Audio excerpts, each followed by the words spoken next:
Hey, Emma. Hello, how are you? Good. How are you doing? Good. Are you still at Brandon's place, parents' place, or did you guys come home?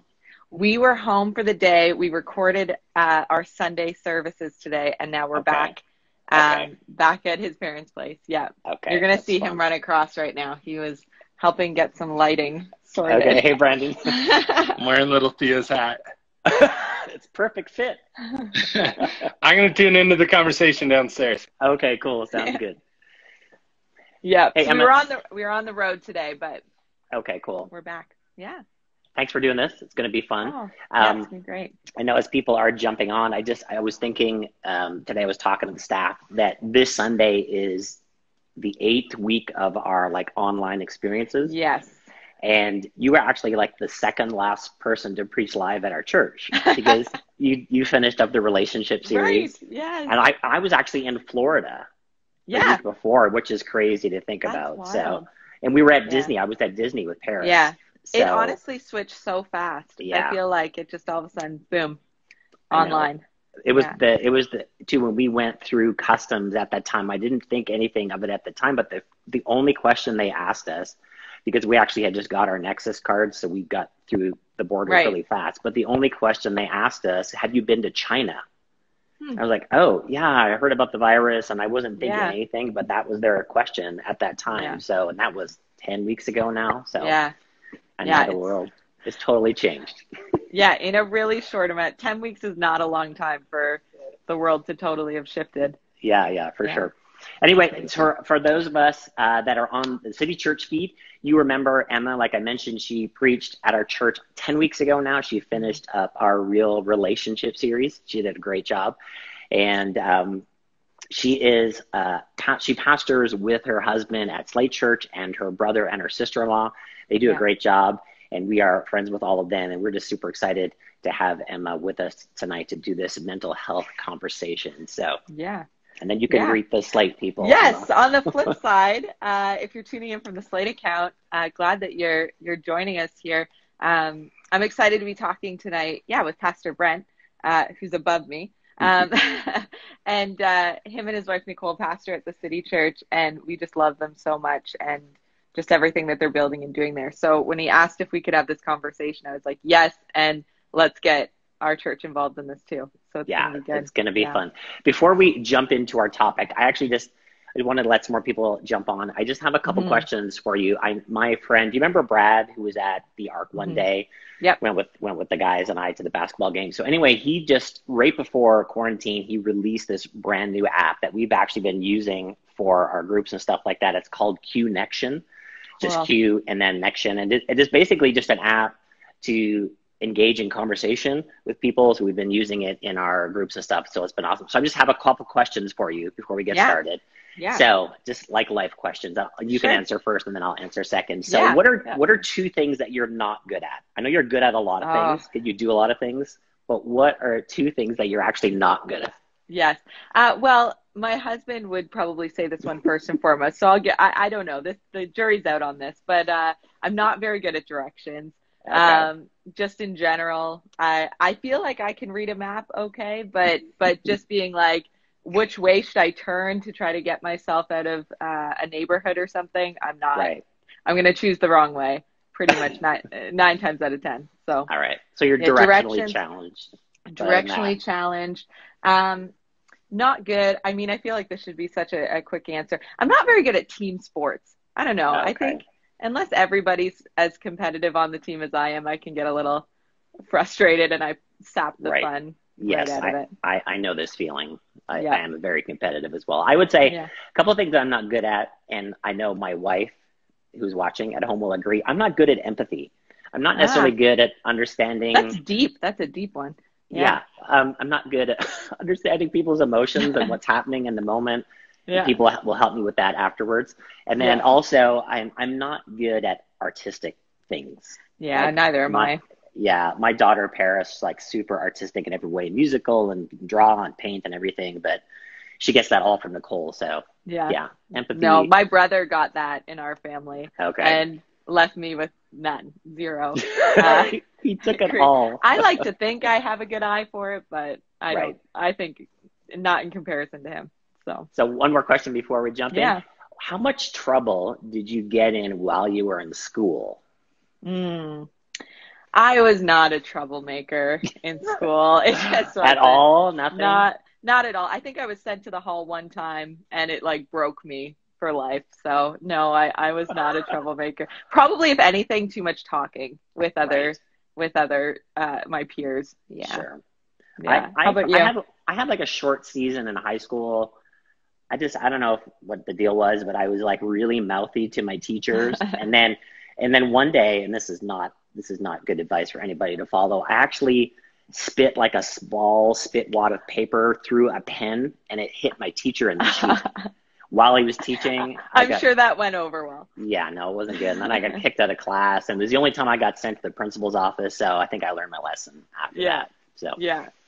Not a bad time to learn it. Yeah, no, exactly. So we're going to have this conversation tonight about mental health. Yeah. And I think it's an important topic, and it's a great time for it. I know that it's really moved to prominence, I think, within our culture. Obviously, a lot to do with like Bell and, the Let's Chat, like all of the things, moving it to, which I think is actually a very good thing. People being aware of what's happening with their mental health and their emotions and their soul. But what I would say a little bit, I think the scripture actually started it a long time ago. Just talking to us about our thoughts and our souls and our emotions and just what's going on the inside of us. And I think, you being a counselor and a psychotherapist can really help us just sort of be aware of what's going on or because basically we're all facing the same things right now. And so I thought it would be a great idea to have this conversation with you, sort of to help us to be aware of what's going on, and then maybe for some solutions for all of us to go through in this season. So first, when we were chatting last week a little bit, I just kind of like, what potentially could have happened to us in this season? I know, like, 'cause everything has changed for us, like we mentioned at the beginning. So many different things have gone on. And I know, like, for me, like, I'm a creature of habit. So I have a very systematic way of getting up in the morning and what I do, and driving my daughter to school and coming to the office and message preparation on a certain day. And then all of that has changed for me. And I felt like it took me a couple of weeks to sort of find some new habits, a new normal. But I know a lot of people are facing like depression and sadness and different things like that. So because of all of these changes, like, what could be happening to us, or what are some of the negative aspects of all of us facing all of these changes all at once?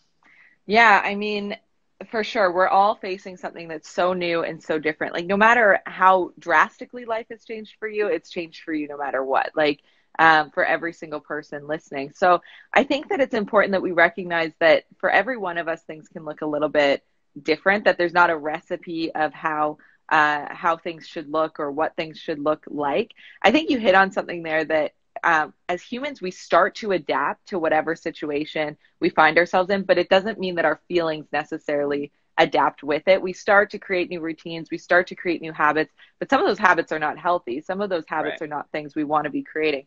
So yeah, absolutely. Like, depression and anxiety are something that would be normal to be feeling now. Even stress. I think for some of us, we play off this kind of like, well, I'm just supposed to stay home, or I go to work, but then I just come home and I stay home. What should be stressful about that? But I think that the constant inundation with negative news, the unknown of the future, we like to have this kind of in control feeling and feeling like we're under this guise of control.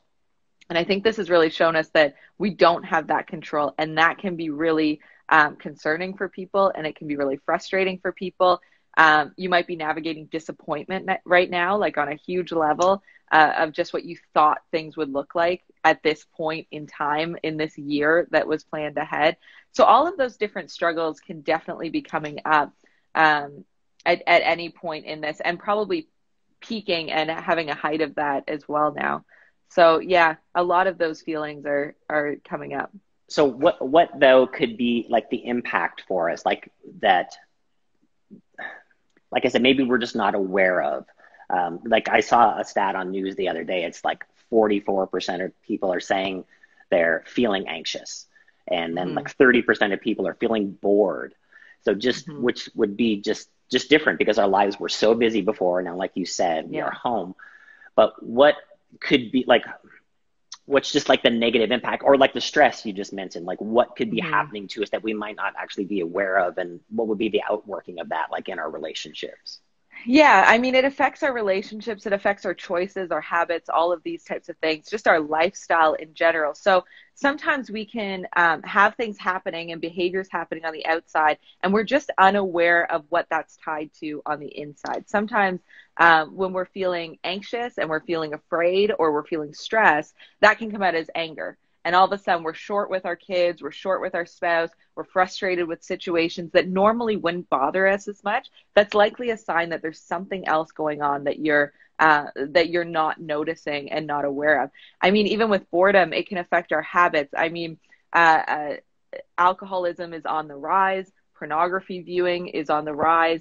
These things that people go to when they're bored to kind of numb and be able to feel better for a moment are things that we're kind of latching onto. And I think for some of us, we go, oh, I'm just going to do this one time, or this isn't a habit, this isn't a thing.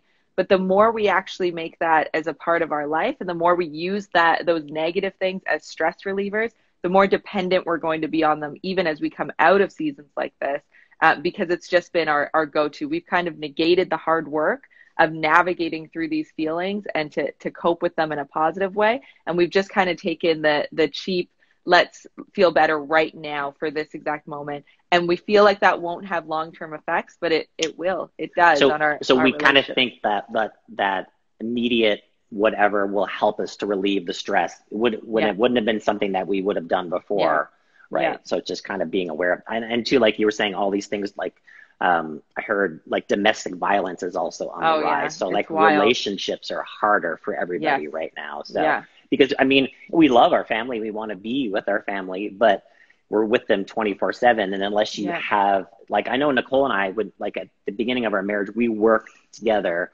and we lived together. So we were together all of the time and then, you know, obviously our lives changed, but you know, she was working from home more recently, and now all of a sudden I am in her workspace. Yeah. And so it's just like that stress on relationships. You know, it really shows up as well. Yeah. And if the relationship wasn't always solid, which of course no relationship is always solid, but then if you're in the same space all the time, navigating new challenges that you haven't navigated before, and then add kids on top of that and navigating it with kids, absolutely. If there's cracks in the relationship, they're gonna show even more in a season like this. For other people, it's great, like that they're having more family time and they're really seeing this in a positive sense. But if you're struggling, that can be a challenge. And then this just like unlocks the door to shame, which really people start to carry. And that also creates anger and frustration and lashing out with the people that we actually love. Right. And I think another thing too, people are facing is like looking to the future, because the future is so like we were saying 10 weeks ago, I was traveling to Florida. Yeah. Nobody wants to go to Florida right now. Nobody can go to Disney World right now. So what is our future going to look like? And there's nothing to look back to in history for, you know, the immediate history and say, oh, this is what the future looks like after a pandemic. So for a lot of people, that can be sort of anxiousness and fear. So what type of impact could that have on somebody? Yeah, absolutely. It takes away this kind of guise of security that we have held on to as a society, that we deserve a certain level of security, that we should have all of this in place. So I think for the future, it can be really scary if you're looking ahead and going, okay, I don't know what this looks like. I don't know what this means. And I think that's where we have to choose to rely on God. We have to choose to say, okay, I can't be in control here. So where is my trust going to come from? Where am I going to actually find security? You know, if we don't have God in our lives, that security comes from really things that are not lasting. It comes from the things that we now see shutting down and not happening in our society. So it's a really scary time for people at large. But when we have God in our lives, it allows us the space to go, hey, maybe I haven't been depending on him as much as I could be, or as much as I actually want to be. And it just reveals it to us. So there is some positive in that, of going, hey, it's not a judgment thing. It's not being down on yourself, but just actually having that revealed of, this is an opportunity for me to know where I'm going to put my trust and who I'm going to put my trust in. Right. I know I've been talking to the church when I do like a weekly thing about, we want to be better on the other side of this, whatever we're facing. So potentially all of us could be going through some of these things that we just listed. We could be facing them in different degrees. They could be showing up in our relationships. They could be showing up with how we're doing stress relief.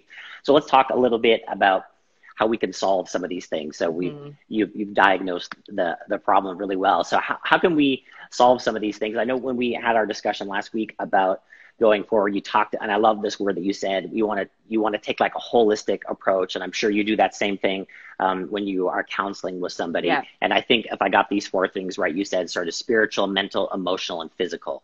Did I get those things right? Okay. Yeah, that's right. So you started there talking about the spiritual and our dependence on God. So let's continue that thought. So with all of these things that we might be facing individually and in our relationships, that dependence on God, but how maybe in a practice or in a practical way can we depend on God in this time, so that when we get to the other side of this, we actually created some new good habits that maybe we didn't have before, because we found ourselves in this difficult time sort of diving into our relationship with God.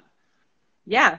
I mean, one way for sure is to continue to lean in to what the church is doing right now. And I mean, church is online. It's more accessible really than ever before in that sense. So wherever you call church home, to lean into that. I think it's so easy during this time to go, I'm not going to tune in on a Sunday. I'll just jump in and I'll watch something on YouTube later in the week. I'll catch a podcast. It'll be fine.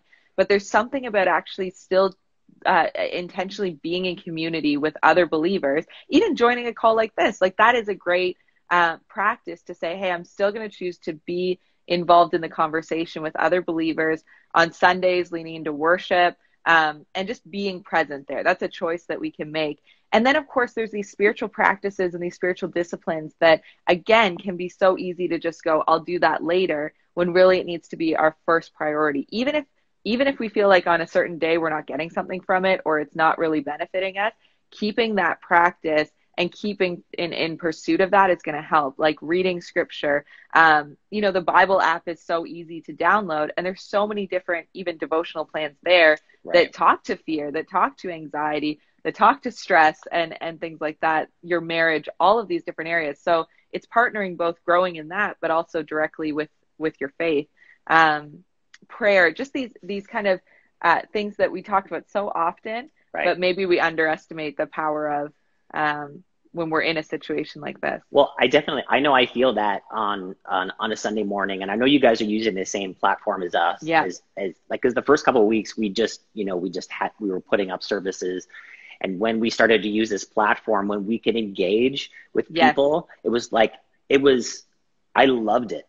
It made all the difference. Yeah, I didn't love myself watching myself preach necessarily, but just to be on with people. And I know you guys do the same thing at your church, but we're constantly, talking to our people about relationships and getting into a group and how relationships, will lead to life change, and so important for us. But I feel like this season has reinforced that idea, because it's been taken away from us.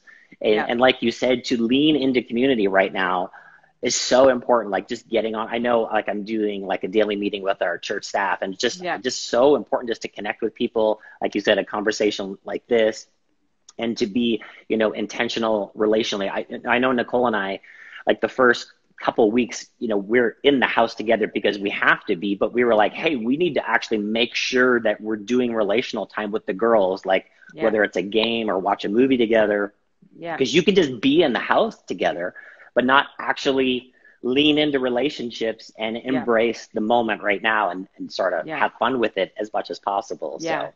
So often it's easy to go, I'm just going to wait until things go back to normal and kind of just lean back and retreat and be like, everything will go back to normal. But I think that we're just doing ourselves a disservice. God's not calling the church to retreat right now. He's calling the church to keep pushing forward. I think it's okay to recognize that this is unprecedented times, and it's okay to recognize that you don't have to do a million things and accomplish a million things during this time. But if we're just kind of choosing to maybe be a little bit lazy, or choosing just to be disconnected, or choosing, that's not what God's calling us to be either. So it's just kind of trying to find that balance in this. So what are maybe some like mental approaches that we could take, like, or as it relates to our thinking, some practices we could engage in to help us kind of in this season? Yeah, I think that for a lot of us, we actually get caught in our thinking in a negative spiral. I know a lot of people can relate to this, where they kind of overthink, and thoughts come in and they just feel overwhelmed by their thoughts that are happening in their mind. And I often say, a thought is just a thought.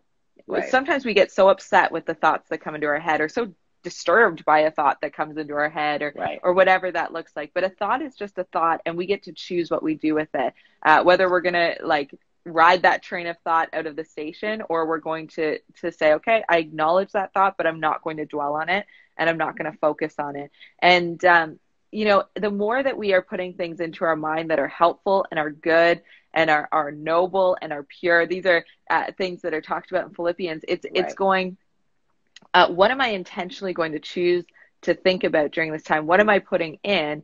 And is that helping me, or is that hurting me? So, being really aware of what you're consuming. It's so easy to consume social media in this time. It's easy to consume Netflix. It's easy to consume whatever the news is saying. And the more we're doing that, the more challenging it is to take those thoughts captive and to really be aware of what's going on in our minds. So yeah, I know it's something something I always say is you can't believe everything you think. That just because a thought comes into your mind, you don't necessarily have to grab onto it with your emotions or whatever. That's right. And then it's kind of like you have to think about what you're thinking about, because you can be depressing yourself just unintentionally, just by dwelling on certain things and but deciding, like you said, like Philippians, I'm going to think about some good things. If I'm feeling something right now based on what I'm thinking, hey, this is my mind, I get to choose what I'm thinking about, and that can take us like somewhere else. So yeah, and really practically, sometimes it's helpful just to write a few things down. Some people like hate the word journaling, and that's cool. Like, not everyone's going to journal, but you can just like type a couple things into the notes on your phone, even just to jot down, what am I thankful for right now? Gratitude in and of itself is gonna rework our thinking, because it reframes what we're looking at. So making sure that we're making time for gratitude during the day, even encouraging other people, thinking about something you did well today, focusing on things that you can do and can be in control of and can accomplish, rather than just focusing so much on what we can't do. And also leaving room, and this kind of jumps into the feeling a little bit, but leaving room for lament in your life, leaving room for grief, leaving room to think about things that are bothering you, but not just leaving it open-ended there. That's going to leave a lot of anxiety and a lot of stress, but actually going back and saying, but also, we see this in the Psalms all the time, that the psalmist is lamenting and is navigating challenging things and thinking about these things and talking to God about these things. But often at the end of the Psalm, really all of them, with the exception of one, he goes back and says, but God, I know. And he reminds himself what he knows about God and where his thoughts need to be aligned with. So it's not just pushing every thought away, but it's also not just allowing every thought to lead you. That's really good. So let's think about that for a second. So that word grieving. So what potentially could we be grieving? Like grieving how my life used to be, and where could that take us? And once again, what would be our response to, okay, so if I feel like I am grieving, like a loss of a way of life, how would that show up in somebody's life? And then, like you said, what would be the sort of the antidote to grieving that I can't go to the mall? Like I said, I'm so used to taking my girls to the mall and shop. Like, you can't do that. And I can't watch live sports. So I feel like I'm grieving that I can't watch the Raptors in the playoffs or something. So what's some process for us there? Yeah, I honestly think that society is grieving right now as a whole. And I think it's helpful to actually just be able to name that's what this is. Because I think for some people, they just don't know how to navigate their thoughts and their feelings, because they're just going, I don't know what this feeling is. And is this valid? And I think it's okay to say, like, grief is valid. It's valid to say that this is a season of grief, because everything has shifted. So, I mean, we can kind of see across the board people going through different stages of grief, going through denial, going through anger, going through depression, bargaining and negotiating in this type. If I would have just figured this out sooner, then I wouldn't be in this financial situation, or navigating that. And then for some of us, acceptance of going, okay, this is how it's going to be, and I'm going to move forward. But the thing is with stages of grief is that they're not linear. So you might be feeling angry today and depressed, and then the next day you're like, okay, I kind of accept this. And then you're back into the bargaining and back into denial and kind of all over the place. And the way that we start to navigate this is to be able to actually acknowledge it, to be able to talk about it, get people around you. I know you talked about groups before. We have connect groups in our church as well. And have people around you and just say, I'm not really okay today. Can we just talk? What does this look like? Maybe write it down, but just be present in that feeling. Some of us just want to be so avoidant of our feelings, and we feel like that's unknown territory for us. But feelings, as soon as we allow ourselves to actually feel them to some capacity, and probably with support, depending what the feeling is, it actually allows those feelings to move. It allows those feelings to change. It brings a bit of a release. You know, this is why some people would say, oh, I had a good cry and I feel so much better. Or I punched a pillow and I feel so much better. It creates this release of these emotions where we've allowed ourselves to feel something, and it actually moves it, instead of just this like tightness. I don't know what this is, and I can't let myself go there. We have to let ourselves go there. You touched on something briefly there. How can our loved ones or our friends right now help us? Like if we're maybe not good at self-diagnosing, how can our friends, or how can we give our friends permission to be like, hey, you kind of don't seem like yourself? Like how can we engage in a conversation with, you know, one of our friends or our spouse or our kids when we notice like it doesn't seem like them? How do we approach that conversation? Yeah, I think most people actually, two ways. I think one, if you think of how would I want someone to approach me, that can be a good starter for how you can approach someone else. But also just remain curious with people. A lot of people just need us to hold space for them. And we can be really uncomfortable with that because we go, I don't know how to solve their problems. This isn't my career. I'm not good with empathy. Like this isn't who I am. Good with empathy. Yeah, this isn't my calling. But if we can just remain curious, most people know themselves well enough that they can work it out if they're just given the space to actually do that. Some people, absolutely. Then the next suggestion is, hey, maybe you should talk to somebody. Maybe you should see a therapist. I mean, there's counselors working online all over Ontario right now that are available to see people. But I think we would actually be surprised if we were just willing to ask some questions and not necessarily give answers and advice and what you have to do or should do, how people would really just feel like, oh, I feel better because I was able to say it out loud. That's a form of release in and of itself. Right. This is kind of a little bit of a side journey. I know when you came to preach at the church, we made mention of your counseling services to our church family. Are you taking new patients right now, or are you I have pretty limited availability right now. I'm fairly full, but I do have a wait list. So sorry, Slate Church. I won't see anyone from you. No, and that's Slate Church, but I will. I'm speaking just to the City Church right now. Just to City Church. Hey, for all of you watching, when Emma was at our church, we made you aware of Emma's. So it's emmarichardson.ca, and then if you go to her website, and like she says, she's got a wait list. You need to have 4 or 5 people working underneath you that you can have like a counseling team. You should talk to my husband, Brent. He's got lots of ideas for me. So if you have like an Emma Richardson IPO, I want in at some point for your practice. All right. So there you go. All right. Yeah. Let's go back to our topic. So let's talk about our emotions right now. Because of all of this stuff that we've discussed, where could we be emotionally right now with all of these changes?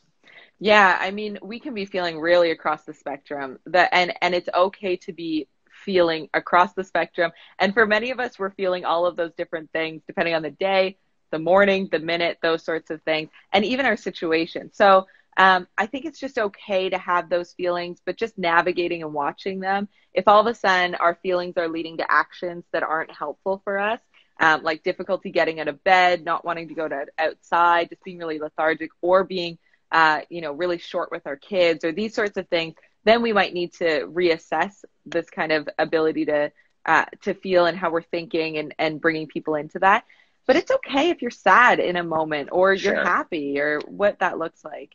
But so if we're looking though for solutions, if we are feeling, I'm sad, but I'm kind of over being sad in a sense, like David, why are you cast down on my soul? Like, so why I don't want to stay in this sad place. What are some like scriptural solutions for us as it relates to how we're feeling about stuff? Yeah, absolutely. I think that something that we need to make sure that we're doing is going back to scripture, also creating space for worship in our lives. Worship reminds us who God is. Right. So by doing that, that's actually going to remind us of how we can feel and the joy that we can have. Scripture says the joy of the Lord is our strength. So asking for that joy and seeking that out, Right.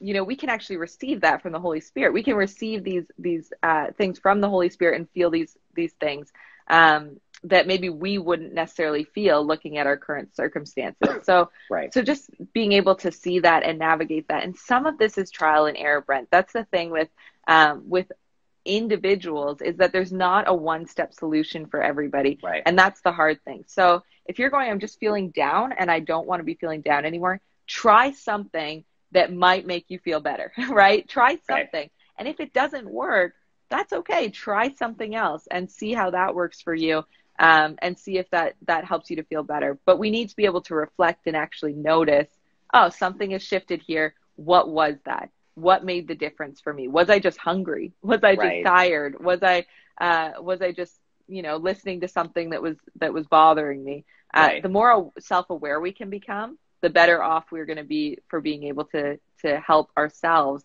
navigate some of this.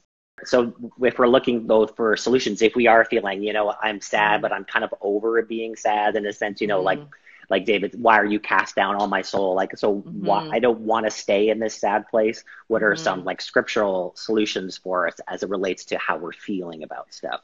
Yeah, absolutely. I think that something that we need to make sure that we're doing is going back to scripture, also creating space for worship in our lives.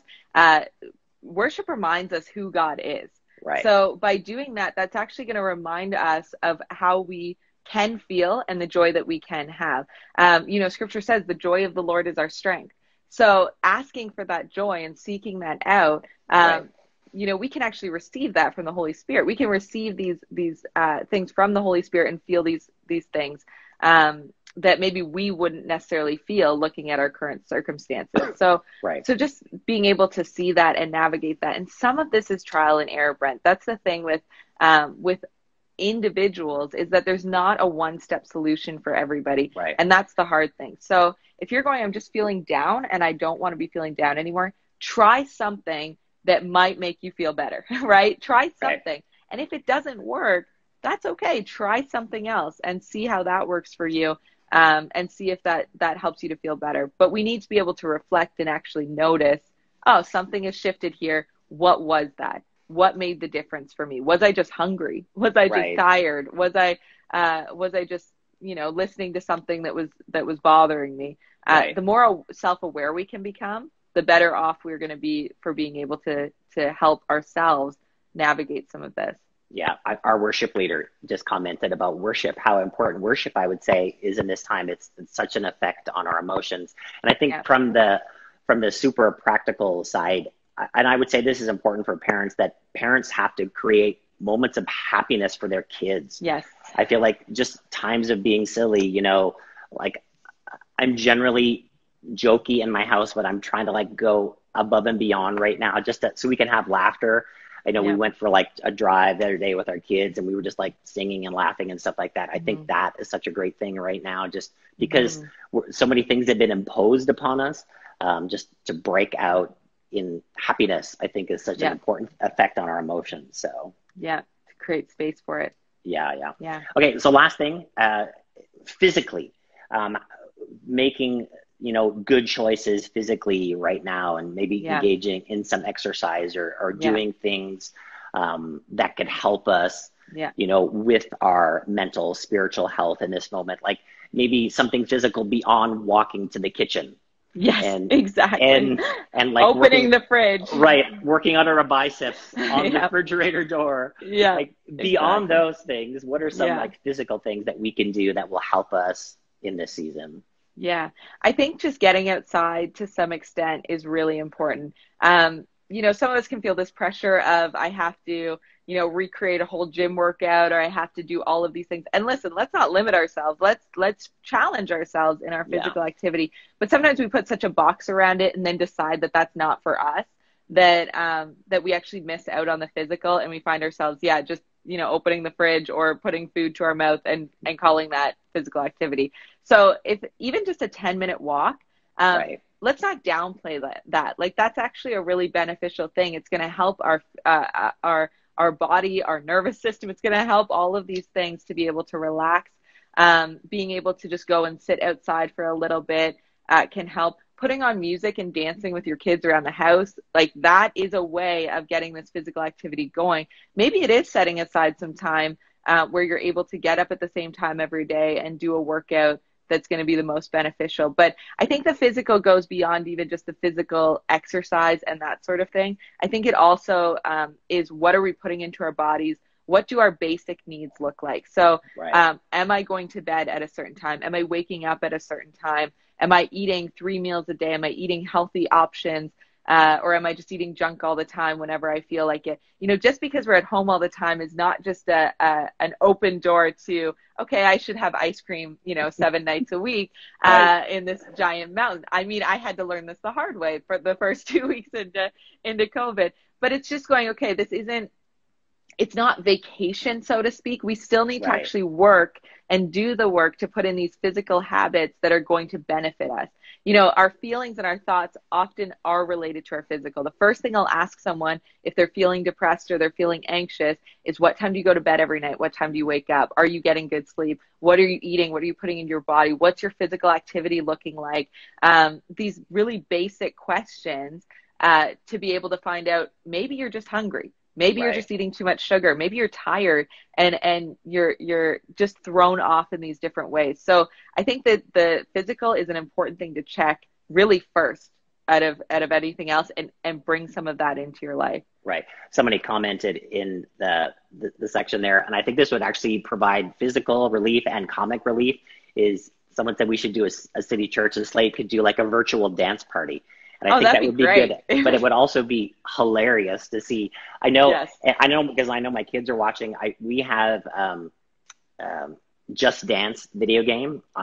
We have a Wii and we have an Xbox 360. And we have Just Dance on both of those platforms, I think.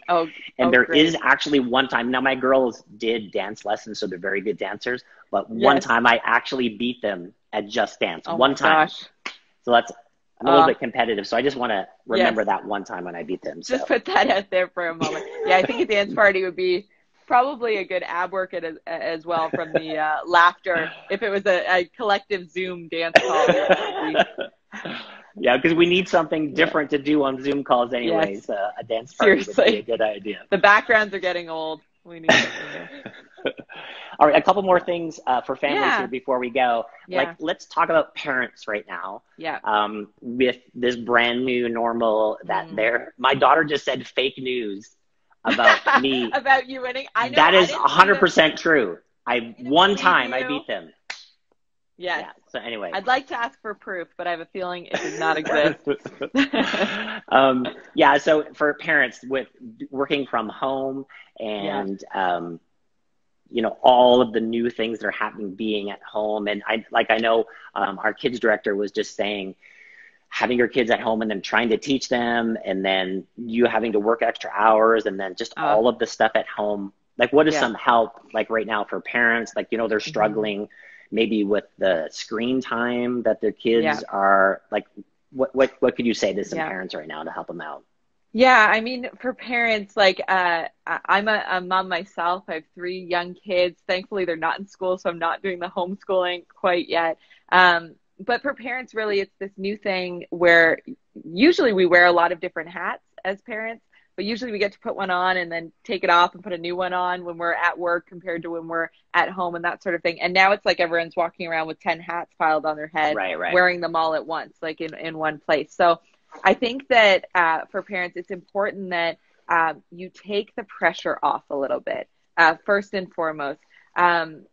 Social media can really bring in this comparison for parents of, well, this person's got all of this organized and their kids look like they're sitting down and like Right. wonderfully doing all of their schoolwork, and how did they have time to bake bread in the middle of the day? And there's all of this comparison that can get mustered up when, you know, I'm over here yelling at my kids. I had to laugh at myself the other day. We were posting some crafts with our Slate Kids account, and I was getting our kids to the craft, and we were sitting there, took a picture, I put it on Instagram. It was so great. And literally I like posted that, and all like hell broke loose. Like, it honestly was just crazy. One stole a marker, and then they were freaking out, and I was like, what is it? So what everyone would have saw on Instagram was, oh, they're so great, look at these little angels that are playing so nicely together. And then a minute later, and that's, I think, the reality of parents right now, that it's not perfect every day. It's not going to be the same thing every day. You're not necessarily a teacher, and now you're teaching. You're not working from home usually, and now you're working from home with your kids there. So I'm sure that there's a lot of tension in a lot of houses, with kids getting on each other's nerves, parents getting tired of it. So it's just, first and foremost, take the pressure off a little bit. And then secondly, I would say try to create some sort of routine that's going to work for you and your family. It doesn't matter what everyone else is doing, what your neighbor is doing. If that means actually scheduling in an hour of screen time in the morning, an hour in the afternoon, an hour in the evening, do that. If that's going to work for you and your family, no shame. Just do what you need to do. No shame. Yeah, we put so much pressure on ourselves to have this idealistic, perfect vision of what everything's going to be. But if we can start to be, put that routine in place, have that structure, but then be flexible within that structure and be like, it's going to be okay. That's an important thing. I think, you know, our kids are feeling this too. So a lot of behavioral issues that come out in a season like this is actually your kids not being able to understand or articulate, because they're a child, the things that that's going on for them, and the worries and the anxiety and the fear that might be going on for them. Their whole world has changed too. Not before we jump into kids there, I just want to mention, enjoy the season when you can post your kids on social media, and they're not on social media. Yeah, they let you. Like, anytime I try to post my kids now, because like 16-year-old and 20, they have to vet everything that I put online if it includes them. So just enjoy it. Just post as much as you can. There's no pushback, and there's no talkback. It's wonderful. So just keep posting about your kids. I will. How do we help our kids, young and old, now? If we find like all the things that you said, they're facing all the same things we are. How do we help our kids in this season if they are maybe displaying sadness, or they're acting out, or we can tell they're not the same as they were? How can we help our kids through this season? Yeah, I think for some of us, we work out of a reactive sense that, you know, our kids are behaving poorly, and then we react to that of discipline and getting angry maybe ourselves and impatient and just like, well, forget it. And we're working out of our own emotions. But I think it's important that we actually stop and be a little bit more proactive when it comes to our kids. So really intentionally putting time in where I'm just going to go and sit down with my kid, or I'm just going to give them a hug, or maybe I'll actually sit and watch this TV show with them. Maybe that's a good starting point. If you feel like, I don't feel connected to my child, I don't know how to even have a conversation with them, they need you to be the parent right now. They need you to be the adult. And at first, their behavior may not show that, but be consistent with that. As trust builds up again, that they can trust that you're going to be there with them, that's when those opportunities are going to open up. So go slow, be patient with yourself. If the relationship's not at that point, just be present with them in something. Take interest in whatever they are interested in right now. That's going to be the opening door for you to have bigger conversations with them. But a lot of kids just really need their parent to be present and to be there for them. And as I said, for some, it's going to take a runway before you can get even further. But if you're just noticing, and you have a really strong relationship with your child, but you're noticing that they're feeling off and they're seeming off, it's important to actually stop and be present and ask them, you know, how are you doing with all of this? What are you feeling? What are some of the things that you're thinking about right now? And just giving the opportunity for them to ask you questions. Do you have any questions about this? Do you have anything that you're wondering about? Because kids soak up everything. A kid can be sitting and watching a show, and they're still hearing what you're talking about in the other room. So I think it's also important that we are also responsible for what is on in our homes while our kids are present. Are we talking about this in a really negative and scary sense? Is the news on all the time for the kids to be hearing? What kind of things are they open and available to? What are you leaving lying around that maybe has things on it that the kids shouldn't be seeing or shouldn't be reading. It's not about not telling them anything. Their whole worlds have changed. We need to give context to that, but it's also not about overexposing our kids to a point where they can't reconcile and understand what's going on for whatever age and stage they're at. So just being present with them is something that kids really need right now. And they don't need you to be the best teacher in the world. They don't need you to be someone that can teach them, you know, every fraction that you're like, I don't even know if I ever learned this in school.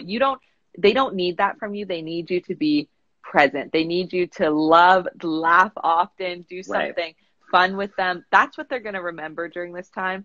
They're not going to be, I mean, I'm not a teacher, but this is certainly my opinion.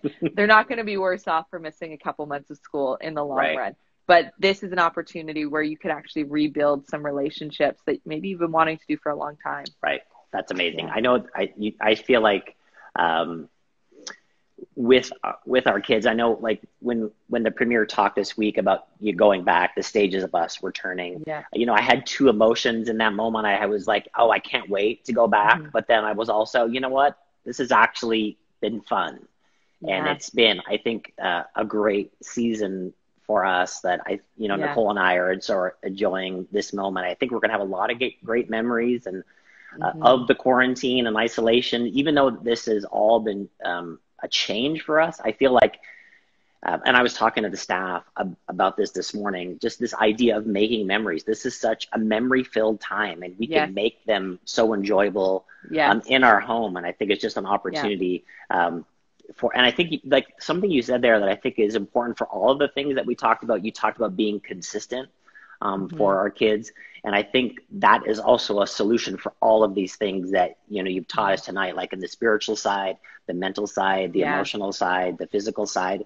If maybe just that self-awareness that I haven't been consistent, maybe in my prayer time, my Bible reading time, or leaning into church in this season, I haven't been, you know, consistent with my thoughts, like just letting my thoughts run wild, or maybe with my emotions or physically that I'm just going to the kitchen, that I need to do something else. I think all of that consistency, like I said, I've been talking to the church, we can really be better on the other side of this, even though we need to be aware of all of the negativity that we're facing and the things that we're facing that are real and a struggle. But I think if we're consistent with all of these things, I think it really, we can come out better on the other side with some of the choices we're making. So and consistency doesn't look like perfection. And I think that that's an important difference is that sometimes it's going, I'm trying to be consistent with exercise.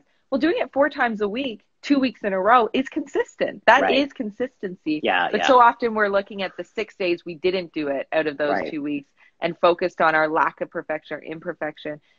You know, even being better coming out of this, it doesn't mean we need to be 20 steps ahead of where we were coming in. It might mean that we're 2 steps ahead. It might mean that we, you know, read our child a book before bed 5 nights this week, or it just doesn't have to be this idea of perfection. There's a spectrum of that. And if we've moved and shifted on that spectrum because of the things that we've intentionally done, that is a win every time. So good. Way and I better think than that goes to your point, though, your other point about we got to say no to shame. Like, you can't let shame overtake your life, because nobody's going to be perfect in this season. So we're not going to look at shame, and we're going to be celebrating the good, and we're going to be thankful for certain things. And I think all of that will take us forward for sure. So awesome. Yeah. Do you have any more closing thoughts for us, Emma? I know for the City Church. Great. For the City Church, anybody that is, once again, and we do recommend you a lot for anybody that's needing like more in depth. And this is what I always say to people when they, like Nicole and I are reasonable advice givers, but we are not counselors. And so we're just recommending, you know, our church family, if they do need some more in-depth counseling, we do recommend them to go to emmarichardson.ca. And I'm going to get in on the IPO one day. There you go. So that will help you. And too, like all of the advice that you gave and everything you talked about tonight has been so helpful and great. So thanks, Brent, so much. Thank you for initiating this conversation. I think it's so important to be doing for sure, on a regular basis. Yeah. Awesome. Well, say hi to your kids and your husband, which I'm sure they're nearby. Yes, and to you as well. They are. He's taking bedtime right now, so this is actually great. I just get to be here. Very cool. Okay. All right. Thanks, Emma. Awesome. Thanks so We'll much. talk to you soon. Okay. See you. Bye. Bye.